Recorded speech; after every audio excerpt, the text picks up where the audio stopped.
ప్రభునామమునకు ఘనత కలుగునుగాక. గలతీయులకు రాసిన పత్రిక 3వ అధ్యాయము 27వ వాక్యం మనం చూస్తున్నాం. క్రీస్తులోనికి బాప్తిస్మము పొందిన మీరందరూ క్రీస్తును ధరించుకొని ఉన్నారు. ప్రియమైనటువంటి దేవునిలారా, ప్రభువుని ఎరిగిన మనం అందరము క్రీస్తులోనికి బాప్తిస్మము తీసుకున్న వారమే అని మనం చూస్తున్నాం.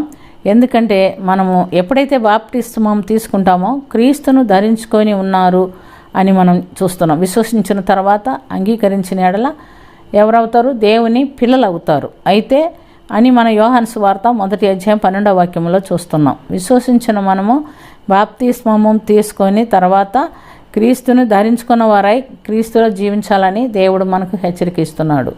పేతురు భక్తుడు ప్రభు హెచ్చరించిన దాన్ని బట్టి అన్ని జనాంగమునకు సువార్త ప్రకటించుటకు కొర్నేలి ఇంటికి వెళ్తున్నట్లుగా మనము చూస్తున్నాం. అక్కడ ఆయన దేవుని వాక్యం ప్రకటించినప్పుడు వారి మీదకి పరిశుద్ధాత్ముడు దిగి వచ్చి వారందరూ కూడా అన్య భాషల్లో దేవుని స్తుతించినట్టుగా పేతురు భక్తుడు చూస్తున్నాడు. మరి వారందరూ కూడా అన్యులైనప్పటికీ బాప్తిస్మం అనుభవం లేకపోయినప్పటికీ వారు పరిశుద్ధాత్మను పొందుకున్నారు కనుక ఆయన ఏమంటున్నాడంటే, వీరందరూ యేసుక్రీస్తు నామంలో ఏం పొందాలా? బాప్తిస్మం పొందాలా? వీళ్ళని నీళ్ళకు ఆటంకపరిచేవారు ఎవరున్నారు అంటున్నాడు. కనుక వాళ్ళు దేవుని ఆత్మచేత నింపబడినప్పటికీ అక్కడ మరి వాక్యానుసారంగా బాప్తిస్మము పొందుతున్నట్లుగా మనం చూస్తున్నాం. యేసు ప్రభు కూడా యోర్దాన్ నదిలో బాప్తిస్మం ఇస్తున్నటువంటి యోహాన్ దగ్గరికి వెళ్ళి బాప్తిస్మం అడిగినప్పుడు ఆయన అన్నాడు, అయ్యా నేను నీకు ఇచ్చేది ఏంటంటే నీతి యావత్తు ఇలాగే జరగని అని ఆయన కూడా అక్కడ బాప్తిస్మము పొందుతున్నట్టుగా మనం చూస్తున్నాం. ఈ రోజుల్లో చాలామంది విశ్వాసులు ఉన్నారు, హృదయంలో పెట్టుకొని ఉంటారు కానీ బయటపడరు.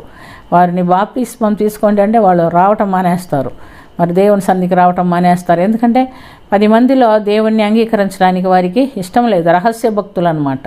మీరు నన్ను గురించి సిగ్గుపడిన ఎడల నా తండ్రి ఎదుట నేను కూడా మిమ్మల్ని గురించి సిగ్గుపడతానని దేవుడు చెప్పి ఉన్నారు. కనుక ప్రియమైనటువంటి దేవునిలారా, నమ్మిన మనము, విశ్వసించిన మనము నిశ్చయంగా మారు మనసు నిమిత్తం నీళ్ళల్లో బాప్తిస్మం తీసుకోవాలి అని నికోదేముతో కూడా దేవుడు ఖచ్చితంగా చెప్తున్నట్లుగా మనము గమనిస్తున్నాం. ఈ విషయంలో మనం గమనించినప్పుడు యేసుక్రీస్తునందు మీరందరూ విశ్వాసం వలన దేవుని కుమారులై ఉన్నారు.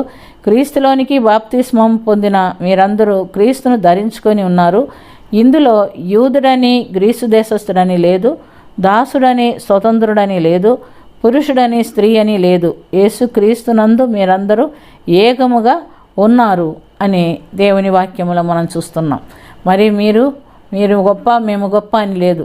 దేవుని యేసుక్రీస్తు నామములో బాప్తిస్మం పొందిన మనమందరము ఏకమై ఉన్నారు. స్త్రీ అని పురుషుడని కూడా భేదం లేదని ఖచ్చితంగా ఈ గలతీయులకు రాసిన పత్రిక 3వ అధ్యాయం 27 నుంచి 28లో మనం చూస్తున్నాం. కాబట్టి ప్రియమైనటువంటి దేవుని బిళ్ళారా, ఈ బాప్తిస్మం అనుభవంలోనికి మనం ఖచ్చితంగా రావాలని దేవుడు ఇక్కడ హెచ్చరికిస్తున్నాడు.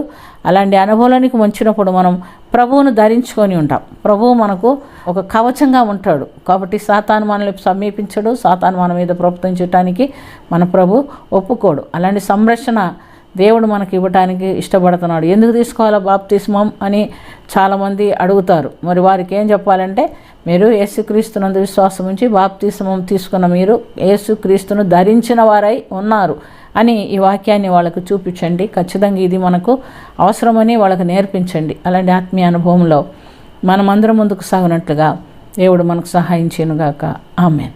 కృపగలిగిన ప్రభా యేసురక్షగా మీకు ఇష్టమైన మార్గంలో గుండా మేము నడుచుకొనుచు మిమ్మల్ని అంగీకరించి మిమ్మల్ని ధరించుకొనిన వారై ఈ లోకంలో అపవాది కుయుతుల నుంచి తప్పించబట్టుకుని చిత్తానుసారమైన జీవితము మాకందరికీ దయచేయమని దీవించి కరుణించమని ప్రార్థన ఆలకించినందుకు స్తుతి స్తోత్రం చెల్లించుకొనుచు యేసుక్రీస్తు పుణ్యనామన అది మిక్కిలి వినయంతో అడిగి వేడుకొంచున్నాము తండ్రి.